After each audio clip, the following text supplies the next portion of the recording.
The Harrison Hotel loomed over the small town like a forgotten monument, its once grand facade now cracked and weathered by decades of neglect. The locals whispered stories about it, warning travelers to avoid it at all costs. But none were as chilling as the tales about Room 404, a room that hadn't had a guest stay the night in years. I was a skeptic, a traveler chasing a last-minute deal. The receptionist warned me, voice barely above a whisper, "You sure you want that room? No one stays there long." But I had nowhere else to go. The door creaked open, and the room smelled like dust and decay, a thick, musty odor that clung to my clothes. The wallpaper hung in tatters, revealing cracked walls behind, and a single lamp flickered weakly in the corner. I could feel a chill despite the warm summer night outside. That first night, as I lay on the lumpy bed, the silence was deafening. Then faint sounds began. Almost imperceptible at first, a soft tapping against the window, a low whisper curling through the stale air. I sat up, heart racing. The shadows in the room seemed to stretch and twist, forming shapes that disappeared when I blinked. Suddenly, from the darkest corner, near the cracked mirror on the wall, I saw it, a pale face, blurred and shifting, staring at me with hollow, sunken eyes. I gasped and reached for the light switch, but the lamp went out, plunging me into darkness. A cold hand brushed against my arm, icy and wet like it had risen from a grave. Frozen, I could hear a soft voice whisper my name. "Help me!" The cold hand lingered on my arm, sending a shock straight through my body. My breath hitched as I scrambled to turn on my phone's flashlight, its weak beam slicing through the darkness. But the corner where I'd seen the face was empty, nothing but peeling wallpaper and shadows. I told myself it was my imagination playing tricks. The hotel was old, probably haunted by the past, but I wasn't about to let some ghost story scare me away. Yet the atmosphere in room 404 was suffocating. The air felt thick and heavy, like something unseen was watching me. I couldn't shake the feeling of eyes burning into my back.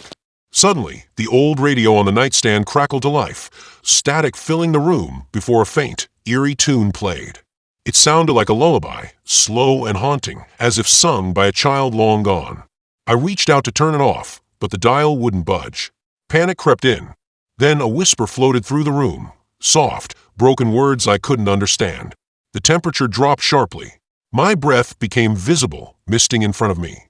The lamp flickered on and off in frantic bursts, casting dancing shadows that seemed to move with a life of their own. The whispers grew louder, clearer. "Find me, free me." A sudden crash echoed from the bathroom. Heart pounding, I got up and tiptoed toward the door. Inside, the mirror was shattered, shards scattered on the floor, but what chilled me more was the message smeared across it in what looked like old, dried blood. "Don't trust room 404. I stared at the chilling message on the shattered mirror, my hands trembling. The words "Don't trust room 404 burned into my mind. What did that even mean? Who had written it and why? My phone buzzed suddenly, the screen lighting up with a text from an unknown number. "Leave now, or stay forever." A cold sweat broke out on my forehead. The door slammed shut behind me, and I was plunged into a suffocating silence broken only by the sound of my own ragged breathing. I tried the doorknob, it wouldn't turn. I was trapped. Suddenly, the room's temperature plummeted again, and the shadows on the walls stretched into grotesque shapes. In the corner, the faint outline of a figure materialized, a woman in tattered clothes, her eyes hollow and pleading. She reached out her translucent hand toward me, whispering, "Help me escape." My heart thundered. Was she the one trapped behind the mirror? Or was this something far more sinister? I backed away, desperate to find another exit, but the walls seemed to close in, warping and shifting like a nightmare. Then a voice echoed through the room, deep, guttural, and terrifying. "No one leaves room 404 alive." Panic surged through me. I had to find a way out before the room claimed me, like it had others. Trapped and terrified, I frantically searched for any escape. The windows were sealed shut, coated in grime, allowing no glimpse of the outside world. The walls pulsed like a living thing, their peeling wallpaper seeming to breathe.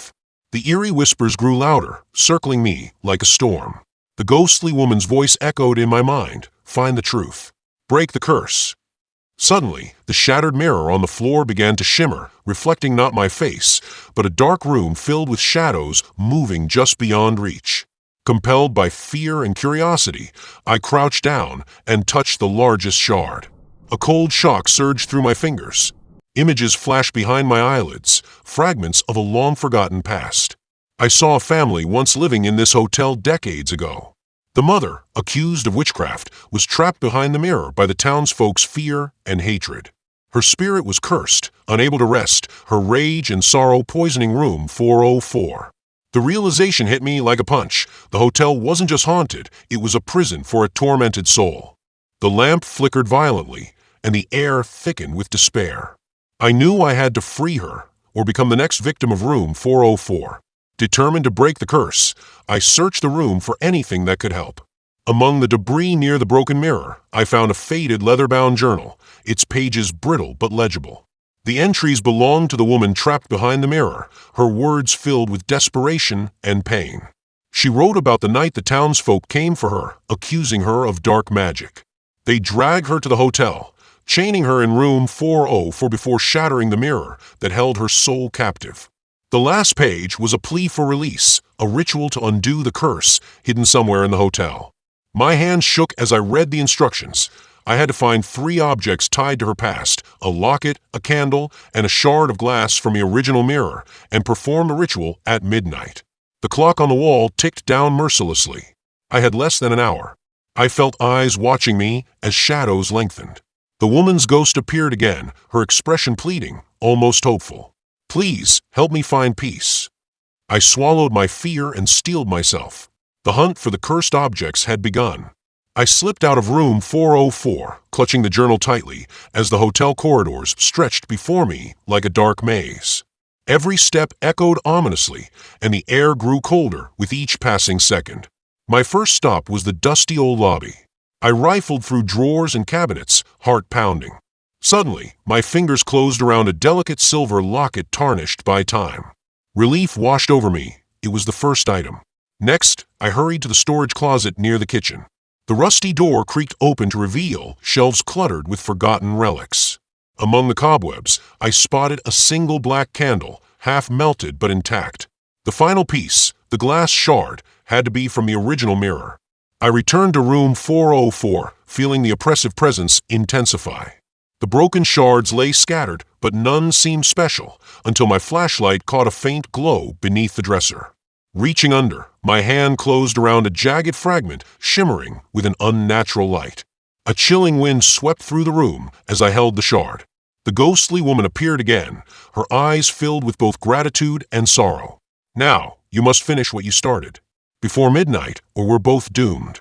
The clock's hands moved closer to 12. Time was running out. The moment I stepped back into room 404, an oppressive silence swallowed the air. The thick shadows seemed to curl tighter, as if the room itself was holding its breath.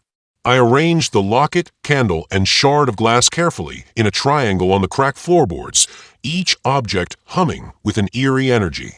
My heart pounded like a war drum in my chest, sweat prickling down my neck despite the sudden chill.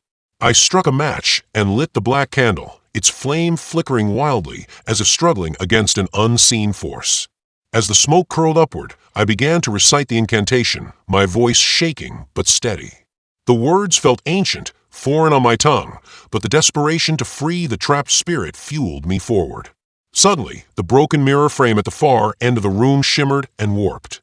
A ghastly figure emerged from the fractured glass, a woman with hollow eyes that pierced through the gloom.